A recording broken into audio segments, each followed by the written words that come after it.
আপনারা তো জানেন নিশ্চয়ই আজকে বিকেলে আমাদের 5টার সময় ক্রিসমাস ট্রি প্রোগ্রাম থাকছে। ঈশ্বর এর কাছে প্রার্থনা রাখবেন যেন সুন্দরভাবে সেগুলোকে আমরা সম্পন্ন করতে পারি তার গৌরবের উদ্দেশ্যে। আর সেই কারণে আমরা আজকে সভা বিশেষ বিলম্ব করতে চাই না। লোক লিখিত সুসমাচার তার 2 অধ্যায় আমরা পাঠ করব।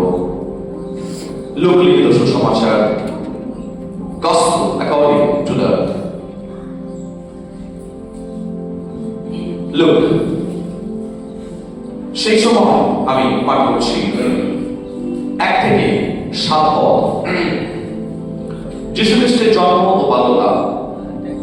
সেই সময় আগস্ত কৈশোরের এই আদেশ বাহির হইল যে সমুদয় দিল নাম লিখিয়া দিবে।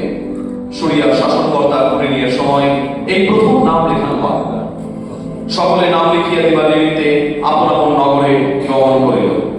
আর যোসেফও গালিলের নাসরত নগর হইতে জিহুদিয়ার বেথলেহেম নামক দাউদের নগরে গেলেন, কারণ তিনি দাউদের কুল ও গোষ্ঠীজাত ছিলেন। তিনি আপনার বাল্যকাল থেকে মরিয়মের সহিত নাম লিখিবার জন্য গেলেন। তখন তিনি গর্ভবতী ছিলেন। তাহারা সেই স্থানে আসেন এমন সময় মরিয়মের প্রসবকালে সম্পূর্ণ হইল।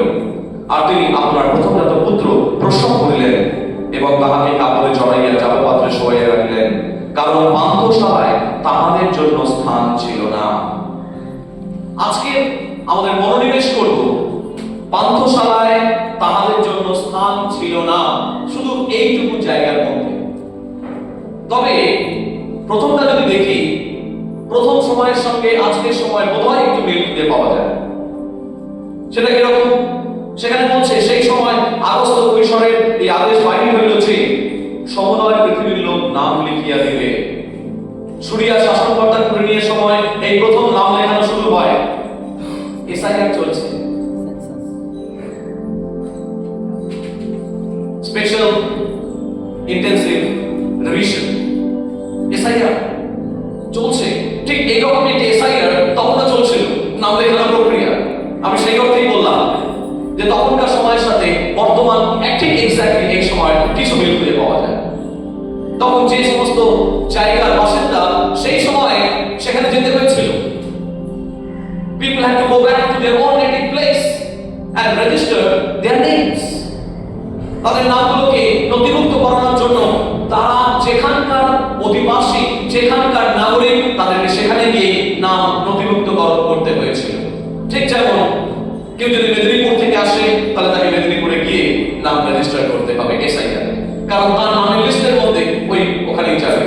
ঠিক তেমনি সেই সময় আমরা দেখতে পাই যোসেফ এবং মরিয়ম, যেহেতু যোসেফ দাউদের বংশের ছিল এবং দাউদ নগর টলমল, তাই তো দাউদ নগর টলমল একটা গান আছে।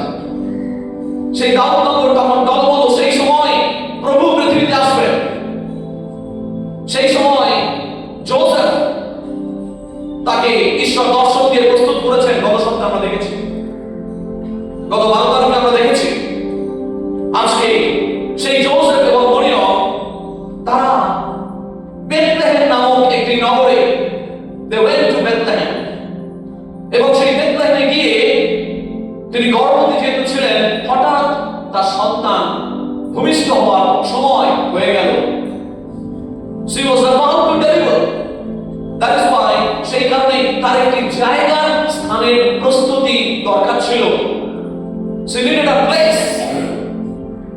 সেই সময় তিনি কোথায় গেলেন? একটি পান্থশালা। একটি পান্থশালা। পান্থশালা মানে আর কিছু নয়, ইন বা ওটাকে কি বলবো, হোটেল বলা যেতে পারে। বর্তমান টার্মিনোলজিতে হোটেল বলা যেতে পারে। সেই সময়কার পান্থশালা। সেই পান্থশালায় যখন তিনি ঢুকলেন, বাক্য কি বলছে? তাকে একটি জাবপাত্রের মধ্যে শোয়ানো হয়েছিল। The baby was laid in a manger। একটি জাবপাত্রের মধ্যে শোয়ানো হয়েছিল। জাবপাত্রের লোকাল গ্রামে একটা ভাষা আছে, আপনারা হয়তো অনেকেই জানেন। খুব একটা শুনতে ভালো লাগে না, শ্রুতিমধুর নয়। জাবপাত্র নয়, শুধু আরো একটা গ্রাম্য ভাষা আছে যেটাকে বলা হয়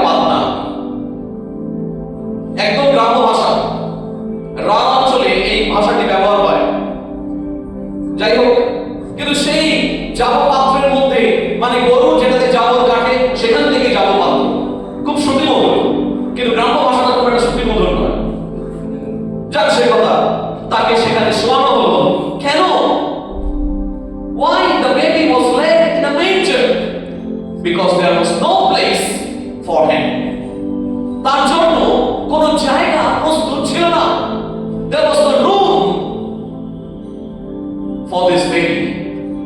এই ছোট্ট শিশুটির জন্য কোনো রুম ফাঁকা ছিল না, কারণ এখান থেকে রুম ফাঁকা ছিল না, এই জায়গা ছিল না।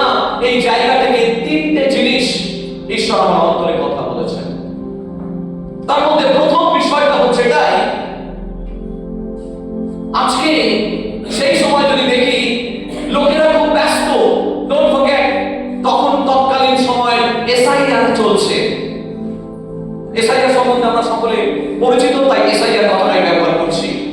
তৎকালীন সময় এসআইআর চলছে, সেই সময়কার মতো নাম রেজিস্ট্রেশন চলছে, তাই সকলে খুব ব্যস্ত। সকলে ওই জায়গায় এসে হোটেল বুক করে ফেলেছে, তাই পান্থশালায় নবজাত শিশুটির জন্য কোনো জায়গা নেই, কোনো ঘর রুম ফাঁকা নেই। সেই জায়গার মধ্যে সকলেই তখন ব্যস্ত, ছোটাছুটি করছে, কে আগে কে নামটা নথিভুক্ত করে নেয় তার কারণে সকলেই ব্যস্ত। ব্যস্ততার জন্যই সকলে রুম দখল করে নিয়েছে, ছোট্ট শিশুটির জন্য আর জায়গা থাকলো না।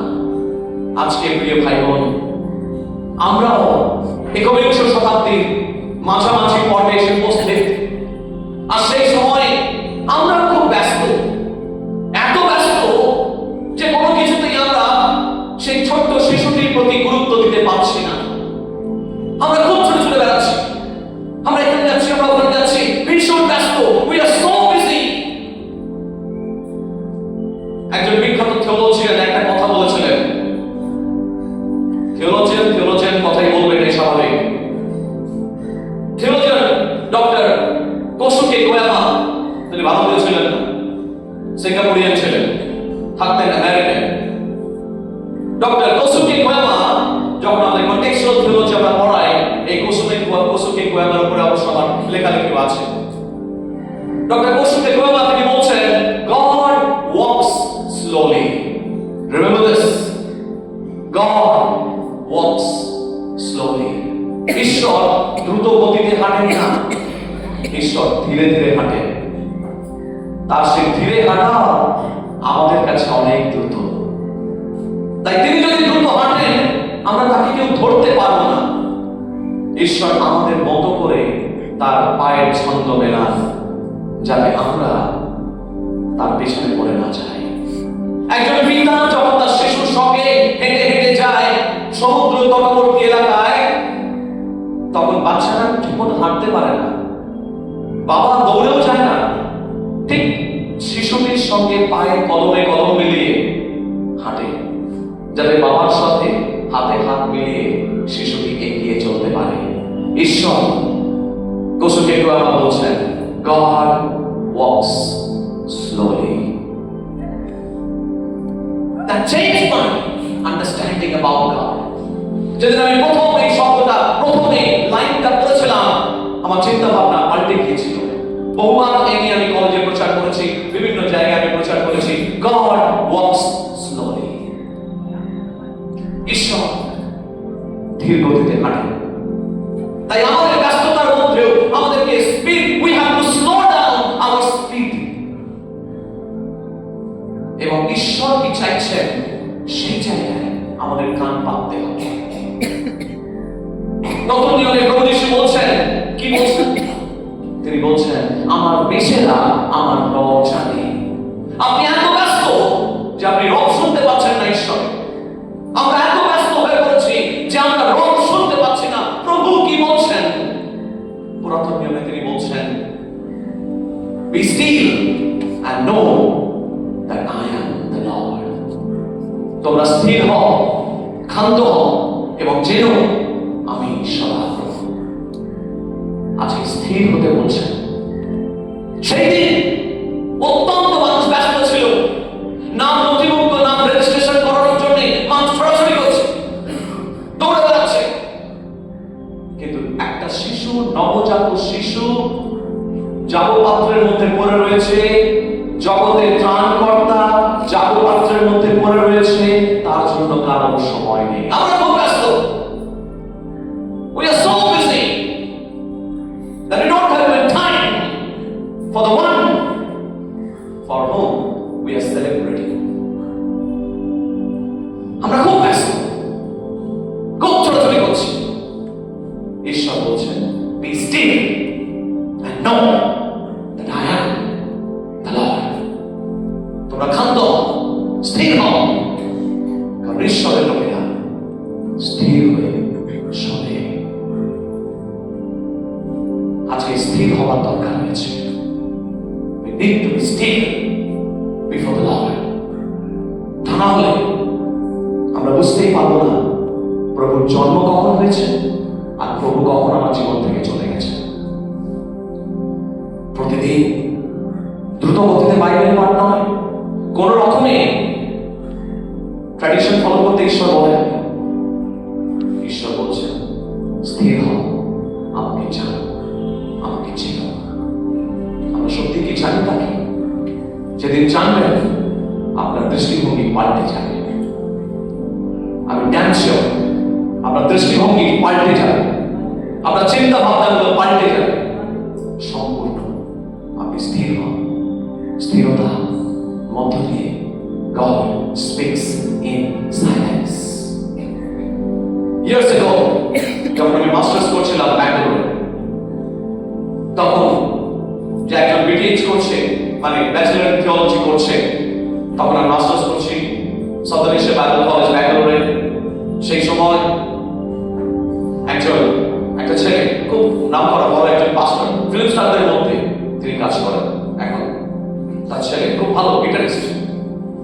একদিন শনিবার দিন প্লাস্টিক মিউজিক নাম করে আর দরজার মধ্যে লাথি মারছে। আমার গেছে মাথা গরম। কি করছে? আমি ডিস্টার্ব ফিল করছি, কারণ সকালে আমি ডিভোশন করছিলাম আমার রুমের মধ্যে। শনিবার দিন কোনো ক্লাস নেই, একেবারে সব শান্ত। ক্যাম্পাসে অনেকে বেরিয়ে যায়, প্রফেসররা অনেক সময় থাকে না, পুরো শান্ত থাকে। আর ওই সময় আমি ডিভোশন করি সকালবেলায়, এবং তারপরে ওখানে একটা গোয়া বাগান ছিল, মানে পেয়ারা বাগান। সেখানে বইপত্র নিয়ে লাঞ্চ ফাঞ্চ না খেয়ে আমি ওখানে চলে যেতাম, বই নিয়ে পড়তাম। সারাদিন কিভাবে কেটে যেত আমার ধারণা থাকতো না। একদিন দেখি হঠাৎ মিউজিক চলছে আর দরজার মধ্যে লাথি মারছে। তখন আমি দরজা থেকে বেরিয়ে ওকে বললাম, এই কি করছো তুমি? না, we are Pentecostals, আমরা পঞ্চশতী, আমাদের চিৎকার করতে হবে। Do you understand God? God speaks in silence. যেহেতু আমি সিনিয়র ছিলাম, এক কথায় ধমকে চুপ করে গেছে। নেক্সট দিন ঠিক রবিবার গেল, সোমবার আমাদের কলেজের প্রিন্সিপাল তিনি প্রচার করলেন, title God speaks in silence.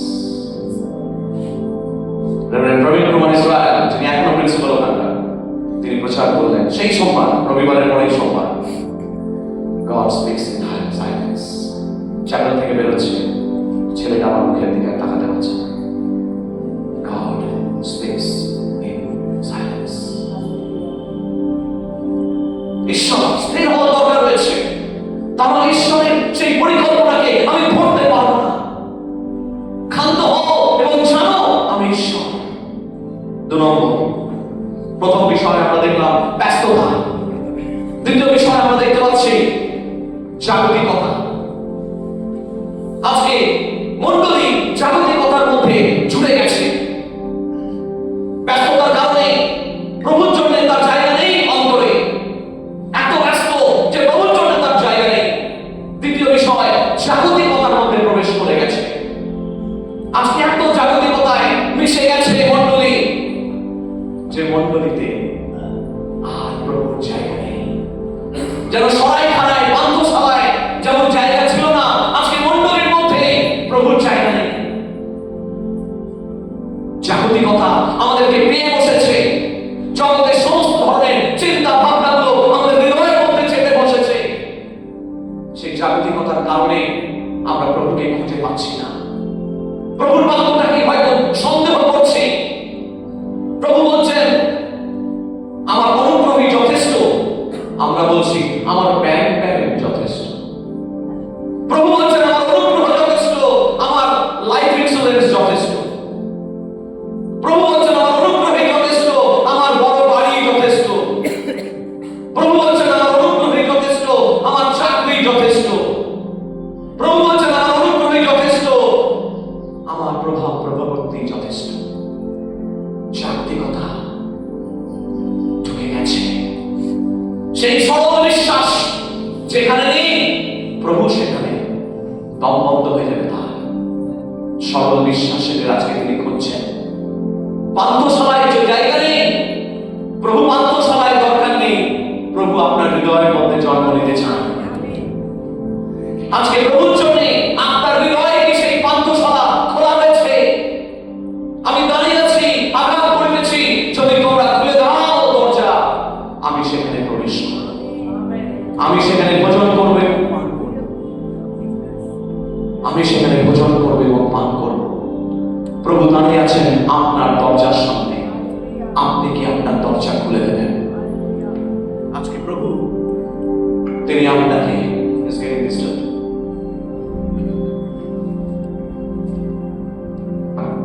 আজকে প্রভু তিনি বলছেন জাগতিকতার মধ্যে তোমরা প্রবেশ করো না। এই বড়দিনের প্রাক্কালে যখন আমরা প্রস্তুতি নিচ্ছি, এই বড়দিনের প্রাক্কালে যখন সমস্ত কিছু আমরা করছি, মনে রাখবে জাগতিকতা থেকে আমরা দূরে থাকি। জাগতিকতা আমাদেরকে অনেকখানি প্রভুর জন্য দরজা বন্ধ করে রেখেছে। 3 নম্বর, প্রথম বিষয় কি বললাম? ব্যস্ততা। দ্বিতীয় বিষয় কি বললাম? জাগতিকতা। তৃতীয় বিষয় মানসিকতা। এখানে দেখুন মানসিকতার প্রবলেম। প্রভুর জন্য একটা ছোট্ট শিশু একটা সবাইখানার মধ্যে, একটা পান্থশালার মধ্যে জন্ম নিয়েছে, শুধু মানসিকতার অভাব।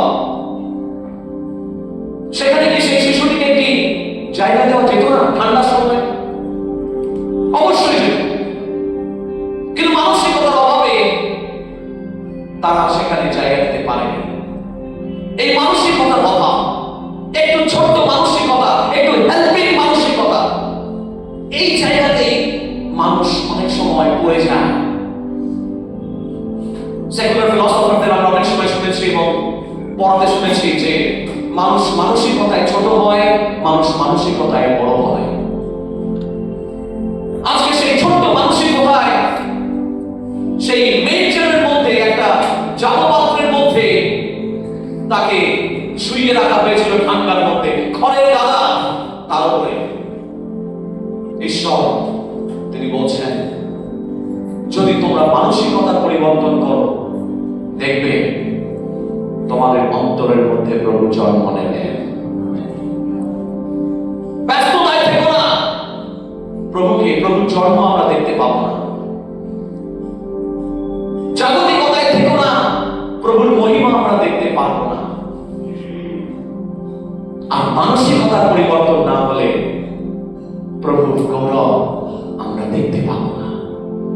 তাই যদি আপনার আমার অন্তরের মধ্যে সেই ঈশ্বরের মহিমা আমরা দেখতে চাই, তাহলে আমাদের মানসিকতার পরিবর্তনের প্রয়োজন রয়েছে। God has to change our মানসিকতা, আমাদের অ্যাটিটিউড, আমাদের চিন্তা ভাবনা গুলোকে পরিবর্তন করা দরকার রয়েছে। দেখবেন শুরু থেকে আবার শুরু হবে। বলুন আমেন। আবার নতুন করে ঈশ্বর নতুন কাজ আমাদের মধ্যে করবেন, কিন্তু যদি আমাদের মানসিকতার প্রয়োজন হয়। প্রভু বলছেন গো এক্সট্রা মাইলস। আমাদের হয়তো অনেক ব্যস্ততা রয়েছে, সত্যি যে ব্যস্ততা থাকে অনেক সময়, তবুও we must go extra miles। ঈশ্বর বলছেন, প্রভু যিশু বলছেন, যদি কেউ তোমার সঙ্গে 1 মাইল যেতে বলে, তুমি ক মাইল যাবে? 2 মাইল যাবে। প্রভু যদি বলেন, আমাদের সেই কাজটা করতে হবে। প্রভু বলছেন যদি কেউ চায় তোমার একটা টাকা, বাকিটাও দিয়ে দাও। ঈশ্বর এই প্রিন্সিপাল গুলো বলছেন আমাদের মানসিকতা পরিবর্তন প্রয়োজন। যতক্ষণ না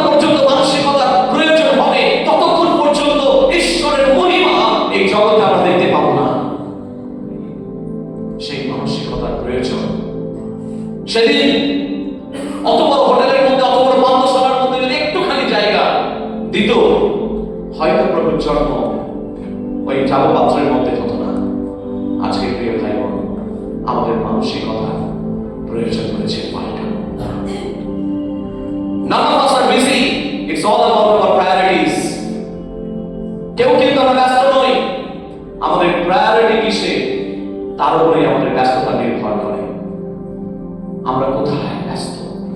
ঈশ্বর বলছেন তোমরা স্থির হও। 2 নম্বর, তিনি বলছেন তোমাদের জাগতিকতা তোমাদেরকে গ্রাস করছে। 3 নম্বর, মানসিকতা পাল্টানো প্রয়োজন। তখনই দেখবেন আপনার এবং আমার জীবনে শুভ বড়দিন, আনন্দ আমাদের জীবনে উতলে পড়ছে। বলুন আমিন।